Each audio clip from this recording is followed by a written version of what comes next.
Hey everyone, welcome to today's video. We're going to do a full market breakdown of Bitcoin, Ethereum, a few altcoins, and most importantly the traditional markets. Let's see how we're doing.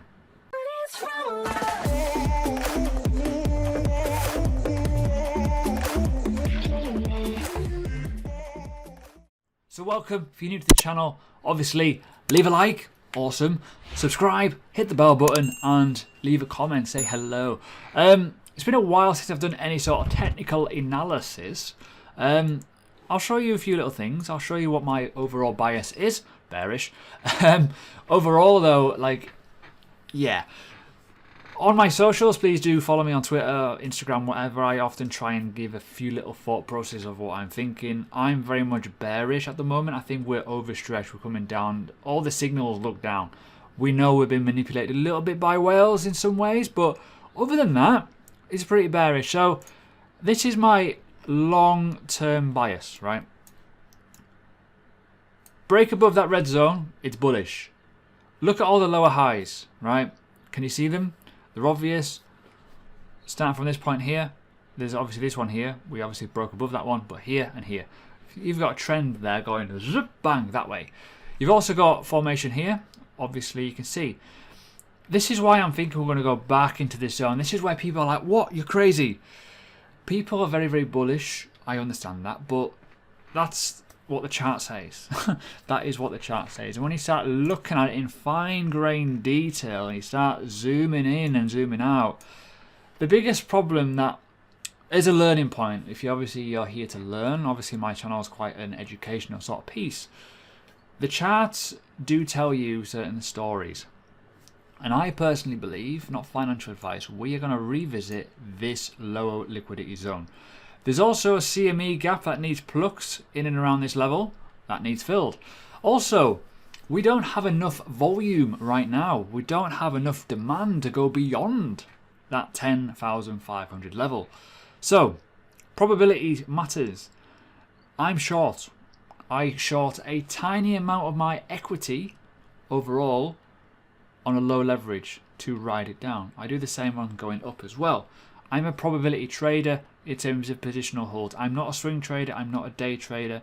I look at the long-term game. Simple as that. Now, using that basis, using that mantra essentially, I always hold Bitcoin no matter what happens. If Bitcoin goes to 20k, yes. If I'm wrong, don't care. I make money. Doesn't matter. So overall, it doesn't make an ounce of difference in my mindset. But when you start looking at it in close detail, close proximity, seeing what is happening, well, we've obviously dropped, taken from the high, taken from the low, into the 618, roll over. The biggest thing that we need to break right now is this purple zone. This purple zone is the daily support levels. It has been hit numerous times. You can see it. It's obvious. You can see it throughout. It's been resistance. It's been support. It's a real strong level. We have got a psychological level as well at $9,000, which has also been hit a number of times. Break beyond these, we're going to free fall down to the 8.5 weekly support levels. That is where it's going to get a bit interesting. That is where, if that fails and the bulls lose that zone, we are going to go down to 7.6 quite easily because there's a CME gap down there. Most importantly, one of the big underlying fib levels is also down in and around that region, and also a very, very key daily support level. If you zoom out, you can see it. It's been twanged quite a lot of times. So my whole basis on TA is all about support and resistance, daily levels, institutional levels, liquidity zones, all kinds of good stuff. Very, very simple TA. Just use the RSI and the Fibonacci. Okay, simple stuff. Too many people put too much shit on the chart and it looks horrible. So that is Bitcoin rounded up. If you want to know more, course links, check them out. Obviously they're below as well. Very, very good value. So the second thing I want to talk about first, before I move on to another coin, is dominance. Because a lot of people forget about this. They're like, oh, Bitcoin's going to go to the moon. BTC dominance is flat as a pancake right now. And that obviously gives us an insight that dominance in Bitcoin is quite steady, it's quite boring, it's quite shit. Now, when you got USD values in altcoins, they need to go up. This will then need to go down. If BTC is going up and altcoins are going up and dominance is going level, it means nothing. You might as well just hold Bitcoin.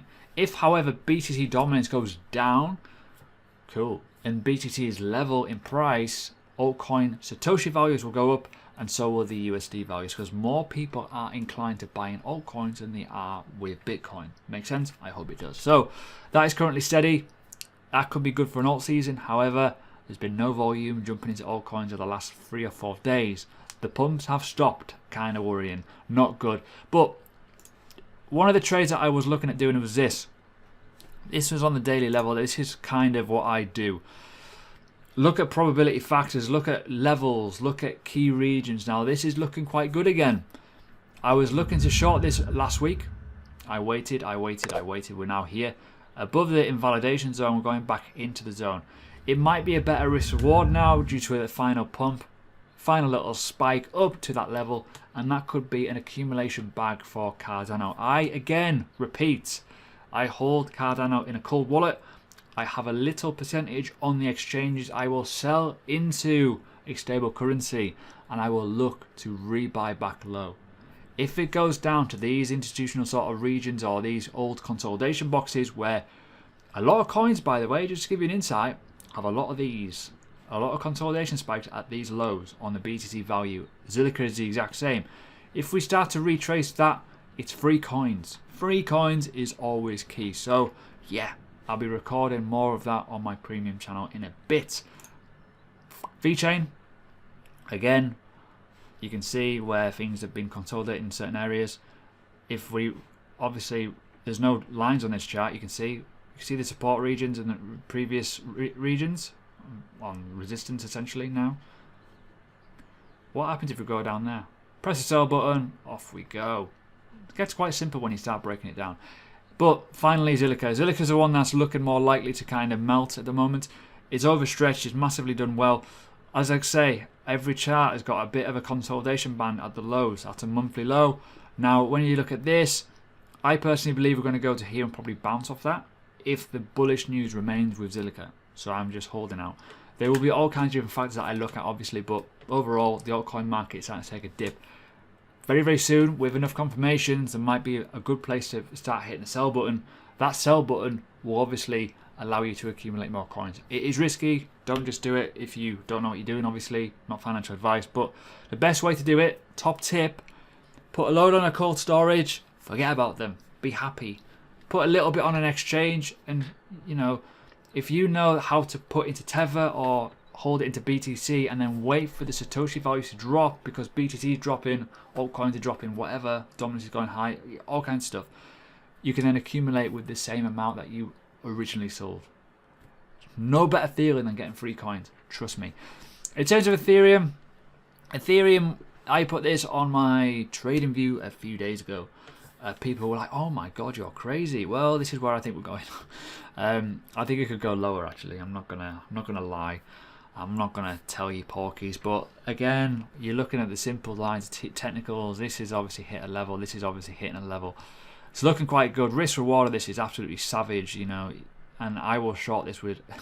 I already am short on this. I will short this with a 3x leverage. I'm already holding Ethereum. I've got buy orders as well down in these levels as well to put fiat in. I'm pretty excited about the long term of Ethereum, but I think it's a long way off from maturing, and I think we will get another low at some point. We could really melt, and it could get quite painful for people if they're not prepared. As I say, same as Bitcoin, lower highs have appeared. It's kind of obvious. Lower lows. This box needs filled. I think this is where the magnet of technicals start to play out. And if we do get a bearish turn with the S&P and the Dow Jones and obviously panic in the room, we're going to see some lows potentially. So that's that. I am going to finish though on the Dow Jones. Reason being, this is my technical chart on this. It's a very, very simple chart. I do apologize. It's all based off the Fibonacci in terms of where we've been, right? So if I zoom in a little bit, you'll start to see things. Now I'm going to change it a little bit. I'm going to improve this chart because it's not quite 100% right. Let me just start this again. So let me just zoom in so you can see it. So we're going to go body to body, predominantly. Top, bottom, we've retraced up, and I think over time, this is going to be, obviously, that's a key level. We dropped into that key level. We will retest that at some point, but I overall think we are going to revisit that level there. That level there, by the way, is from 2016, 2015 levels. That is where I think we're going to go. We could also go down to 2012 levels, which would be quite scary as a potential retracement. We've obviously dropped. I think this is obviously going to... I think this is going to retrace back down, personally.